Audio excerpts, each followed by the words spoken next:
Welcome to Contacto, brought to you by the Houston Hispanic Chamber of Commerce. I'm Dr. Laura Murillo, President and CEO. Today we have our first guest joining us, and that is the CEO of Amegy Bank. We're here live in the building with Steve Stevens. Thanks for joining us today, Steve. Well, Laura, it's my pleasure to be with you today, and I'm looking forward to the conversation. Well, it's been a phenomenal relationship with Amegy Bank. You all have been affiliated with the Chamber for a very long time, decades. I know this year, in particular for Amegy, a very special year as you celebrate your 25th anniversary. 25 years. Yes. Which for us, it seemed like a long time. For many other companies and clients we have, it's not very long. But if you look at what's all changed and the velocity of the change in our community in Houston the last 25 years, it's been phenomenal. Well, and we're seeing so much growth with Amegy Bank and your relationship that you've built over those 25 years. Talk to us a little bit more about the relationship factor that Amegy has with its customers.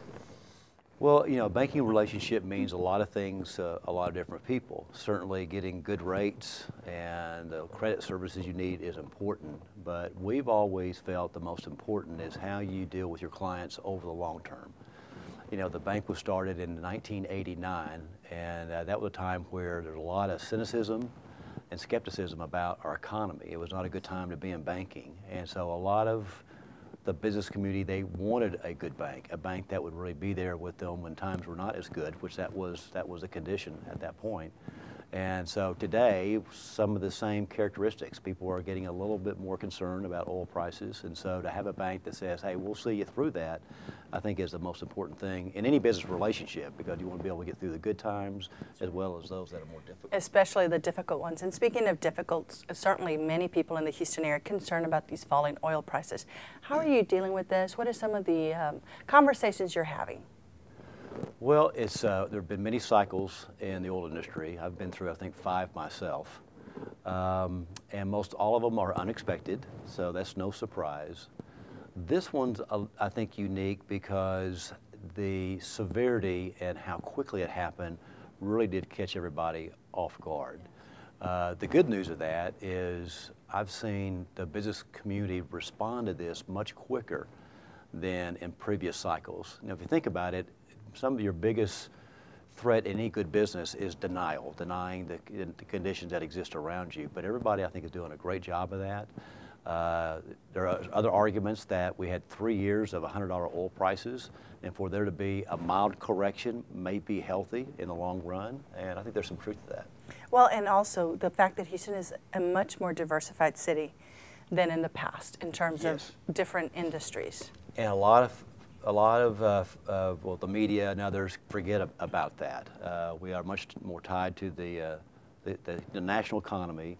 The oil sector, according to the GHP, is 38% of our GDP. So it's about half of what it was back in the early 80s. Yes. People also forget about what's happening on the downstream side. The petrochemical industry, with low natural gas prices and a long-term supply, that's a boon for really that sector. And that's good news for predominantly blue-collar jobs and really just that whole sector. So, from a banker's perspective, Houston is still doing well, certainly has its challenges, but we're a tough city at the end of the day. We are a tough city. Yes. And I've been in banking over 35 years, and I still am enamored by entrepreneurism, free enterprise, and there's probably not a better metropolitan area in the world like Houston, where no matter where you come from, if you work hard, a few breaks, you know, obviously a little intelligence, you can do well. And you guys do a wonderful job helping the community to get the resources and the support and really growing their businesses and being successful. Well, thank you. We appreciate that. And let's talk a little bit now about the Export-Import Bank. You're serving currently on the advisory committee. There's been many conversations. We've sent many letters of support to our representatives in Congress. Tell us why this is important. Help people understand what this Export-Import is all about. Well, there's a lot I can say about it.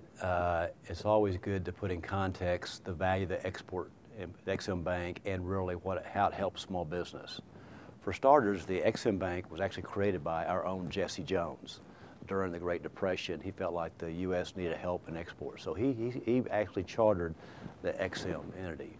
So, but the most fundamental need is that a small business who wants to sell internationally, and it's been proven that any company who's got a blend of domestic and international sales does better over the long run. Yes.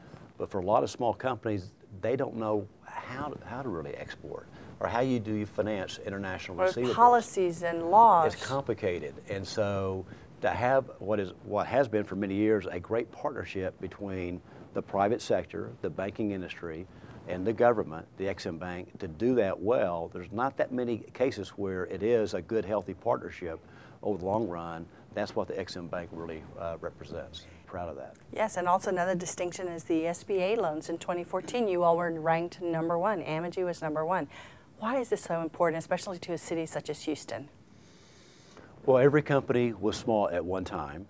And over our 25-year history, we've watched a lot of those seeds that we planted with small business grow and become our best and biggest clients. So I think you always need to be planting seeds, helping small business, and when they harvest, you benefit from that. So it's a win-win on both sides. But having a financial institution like ours, who I call us kind of a Goldilocks bank. We're not too big, we're not too small.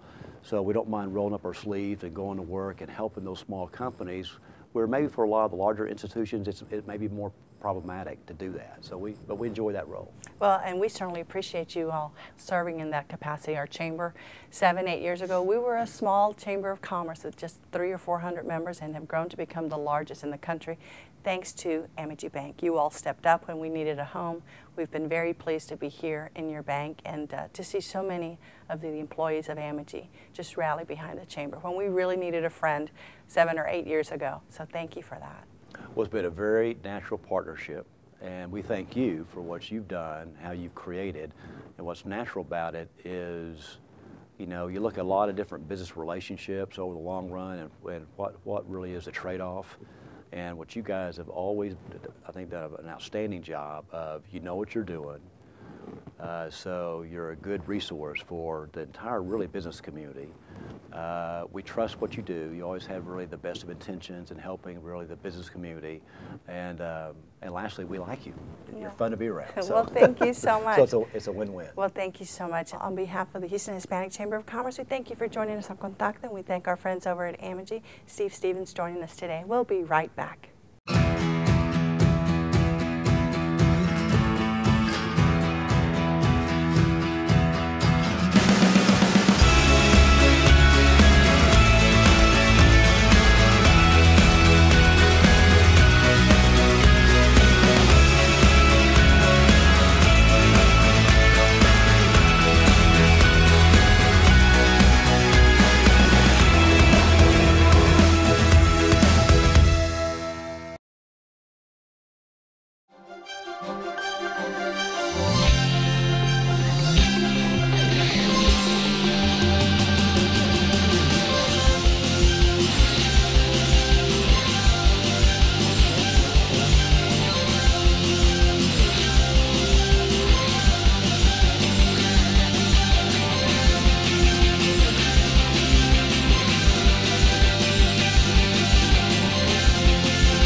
Welcome back to Contacto, brought to you by the Houston Hispanic Chamber of Commerce. Our next guest is one of our board members, who is Dave Milich. He is CEO of UnitedHealthcare South Texas. Welcome to our show, David. Thanks, Laura. Happy to be here today. Well, we always enjoy talking to you, and I know for healthcare this is an extraordinary time, and I know that UnitedHealthcare is doing some phenomenal things. Talk to us a little bit about some of the initiatives you've got going on specifically here in Houston. Sure. So one of the things that we've gotten engaged in for the first time is the federal exchange. Yes. And it's been a tremendous experience. It opens up a new market for us. Okay. Especially in the Hispanic and Latino community, and we like to think that our relationship with the Chamber has put us in a unique position to be able to communicate with that community. Let's talk about federal exchange. For people listening to us, what does that mean, Dave? So as part of the Affordable Care Act, yes, the law created the opportunity for individuals to purchase insurance, private insurance, through a public exchange, or think of it in terms of a public store. So individuals have the ability to go to this public store, look at not only products from UnitedHealthcare, but products from various insurance companies, and really pick a plan that is right for them, for their individual, either them as an individual or their families. And what it does is it allows us the opportunity to be able to have access to a new market, and we've learned a tremendous amount. Yes. Because you didn't sell previously to individuals, it was more to groups. Yeah, right. Okay. Our primary focus was on the commercial space with employers. Yes. And so the good news is a lot of the tools and resources that we had available to our employer customers were able to make available to those individuals, because one of the things that we've learned is there's a tremendous amount of information that's needed, because many of these individuals, not only have they maybe not had insurance before, they've not even accessed the healthcare system. So we talk a lot about health literacy, and helping individuals really understand how to navigate and utilize what we all know is a very complex system. From your perspective, as these individuals are now shopping, as you said, certainly from the UnitedHealthcare standpoint, prevention, wellness, all of those things are part of the conversation, aren't they? Correct. And you know, again, part of the opportunity that we have is being able to provide those individuals with that information. So, for example, we've got a website that allows individuals who speak English, as also Spanish, to have access to that health and well-being information to help them make better decisions. Because ultimately, that's what it's about. It's about helping those individuals make the right decision, not only about do I eat healthy, do I exercise, but also when I need care, where's the best opportunity, where's the best place of service for me to have. And so what we're trying to do is give individuals information about quality of care as well as cost. Well, let's talk about those people who are employed and have signed up through the exchange. So what do they do now? So now I think the most important thing, obviously, is making sure you understand your plan. Okay. What benefits do you have available to you? And take advantage of those benefits. Absolutely take advantage. But don't you think that there's some people who just sign up and never really look back? They see a deduction from their paycheck. Part of what you're trying to do is really engage people in this whole arena of services that UnitedHealthcare has done such a great job at. Absolutely. That's the single focus of us, is trying to engage individuals. And what that requires is us to build a level of trust. Yes. Again, speaks to the partnership that we have with the Chamber, right? That's one way in which we think in the Hispanic community we've been able to start to build that level of trust, because we believe we've got great products and services. We also know that we've got great information available. We just got to get people to go out and use it. And so what I would tell you, the most important thing is go see your primary care physician. Establish that personal relationship with the doctor, because that's where healthcare is moving.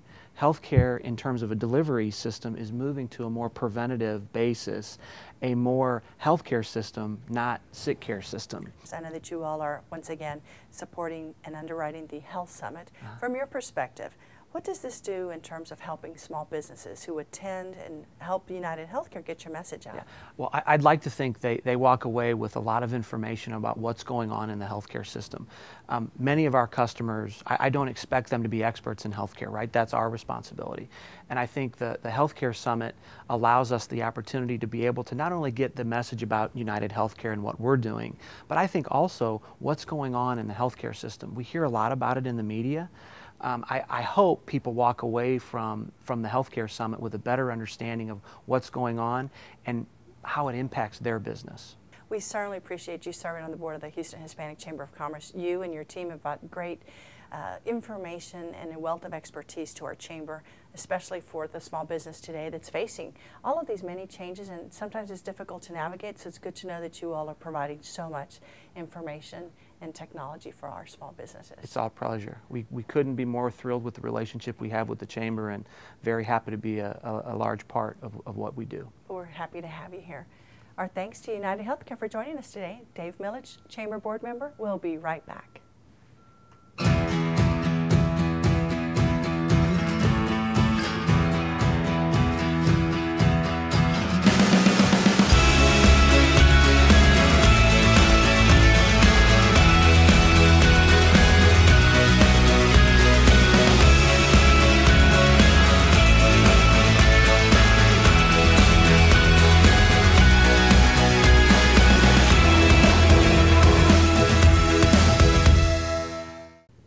Welcome back to Contacto. I'm Dr. Laura Murillo. Our next guest is the Chancellor of Lone Star College. With us today is Dr. Stephen Head. Welcome to the Hispanic Chamber of Commerce. Thank you. I'm glad to be here. Well, we're happy to have you here, and congratulations. I know that your bond over at Lone Star College was approved by our voters.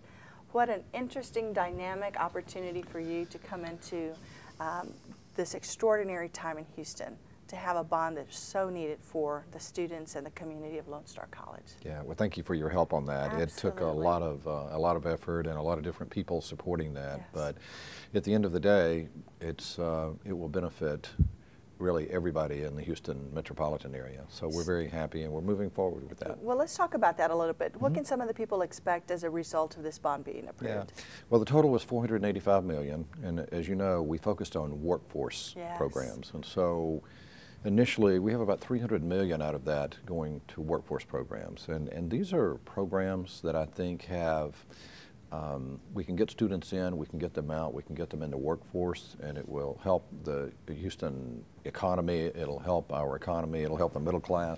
Absolutely, whether you're a Lone Star College student or in that Right. vicinity. Right. Well, you know, what we're really focused on is, you know, there's an effort across the city called Middle Skills. And Yes. so what's happening right now is that there are most of the jobs that are coming up, and there's about 75,000 new jobs coming up every year for the next 5 or 6 years in the Houston area. These are workforce related, so you need more than high school Yes. and less than a college degree, but you do need, in our case, it's certificates. We want national certification so that you have a job, and that you can take that job. And if you want to work in this industry, or if you want to work in that industry, you have a certificate that says you're qualified to do that in the workforce program. And these are real jobs in Houston, well-paying jobs. They are well-paying. Most of the jobs start in the mid-30s. They go up to the mid-70s starting. Yes. There are health benefits, so you can have a nice life. And even with what's going on with oil prices dropping, you still see this need in terms of filling these jobs? So you think of oil and gas in Yes. the city, There's but other healthcare, right, there's technology. healthcare, there's we have police and fire training, Sure. EMTs or EMSs, and we have about 20 medical programs, everything from physical therapy assistant to medical assisting to occupational therapy, nurse aid, nurses. So there's different pieces of the workforce, but keep in mind that even with oil prices dropping, the companies here are expanding and predicting and projecting that we're going to come out of this. The need's still there. The economy is still growing. Yes. And keep in mind that there's a lot of chemical plants around also. So oil is just a piece of Correct. what's going on here. And Houston is so diversified. It's not the 1980s where we were so reliant That on is energy. correct. You have the Right. Medical Center, the Port of Houston, as you said, just so many fields that are technology-based, which require this Right. attention to these folks that are out there looking for that certification. Right. One of the things that I was most impressed with in our relationship with Lone Star College, you all put together a large brochure, pamphlet, if you will, and I really appreciate the way, especially for parents who are sending their students off to school, it talks specifically about opportunities, Right. opportunities for employment, certifications, how long it's going to take you, in a very simplistic way of putting things. Right. And I thought, well, gee, isn't that a bold idea? The magazine is called Career Focus, and so we sent that out all over our service area. Recently, President Obama announced this really impactful statement, which was that we could foresee the future of community colleges being available for free.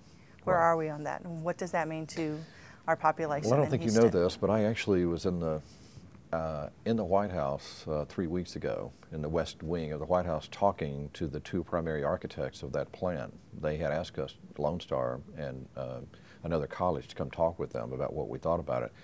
I'm in favor of it. I think that any proposal that advocates additional education at no cost to students is worth talking about.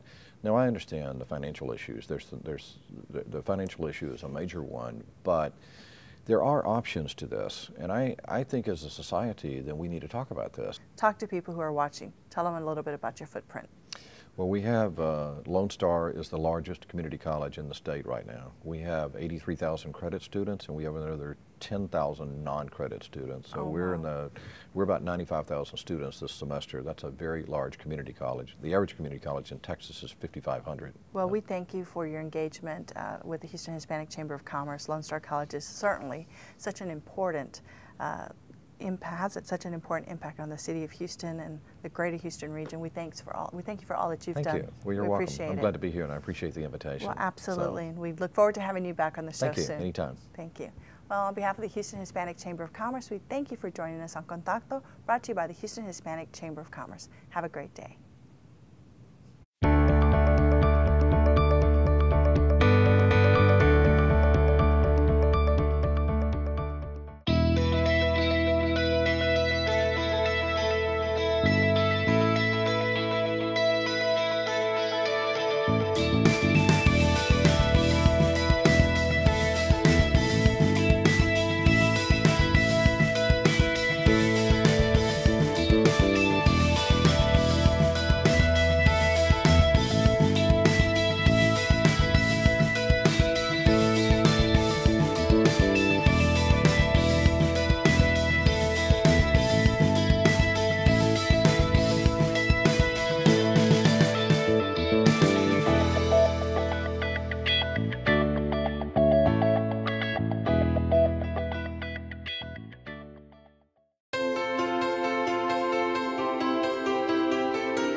As a young professional post-college, I'm always trying to look for that next level of leadership, and this chamber provided that. From starting off with a bang by having Rice alum Mayor Parker here, that really just set the tone for the entire process of the emerging leaders, and it sets the tone for me personally to go out to my community, to give back, and to hit that next level leadership. This Emerging Leaders helps me do that. It definitely does. Hi, my name's Hannah Doe, and one of the things that I've learned about the Emerging Leaders Institute was to step out of your comfort zone. And thankfully, Dr. Laura Murillo really helped me step out of my comfort zone by introducing to me the CEOs and presidents and very important figures who I might have never met in my life or will ever get the chance to. And I really want to thank her for giving me this opportunity. I am a student at U of H, majoring in environmental chemistry. What I got from the program was information that I desperately needed. Before I even knew about the Houston Chamber Foundation, all I knew was work. I was about to drop out of college and do contract work, do scaffolding. because education wasn't really paying off. I come from a neighborhood that no one goes to school. I was about to give up until I met Laura and the emerging leaders. None of my friends go to school. This is the first group that I actually meet that are successful through school. It really inspired me to continue my education and not just finish with a bachelor's but get my master's, go for my PhD.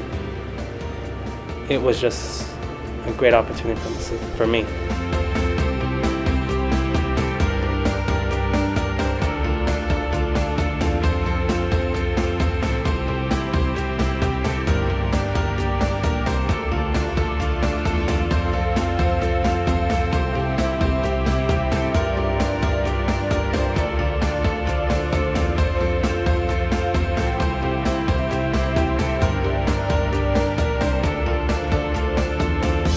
One of the best opportunities and experiences I've had in my life.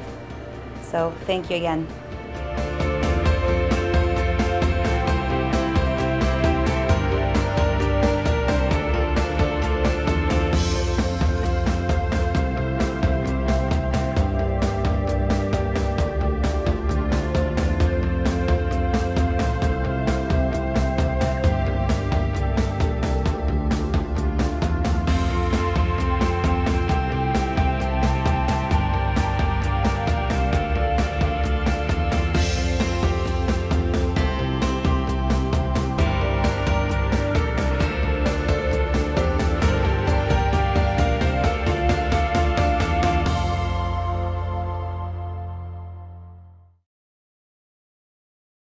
The Houston Hispanic Chamber of Commerce is the leading regional advocate for the economic and civic interests of the Hispanic business community. We provide the tools and resources needed to succeed in a competitive market. Through our business development seminars and networking opportunities, members receive valuable insight and access to successful entrepreneurs. For more information, please visit our website or call. The Houston Hispanic Chamber of Commerce, the leader of Houston's new majority.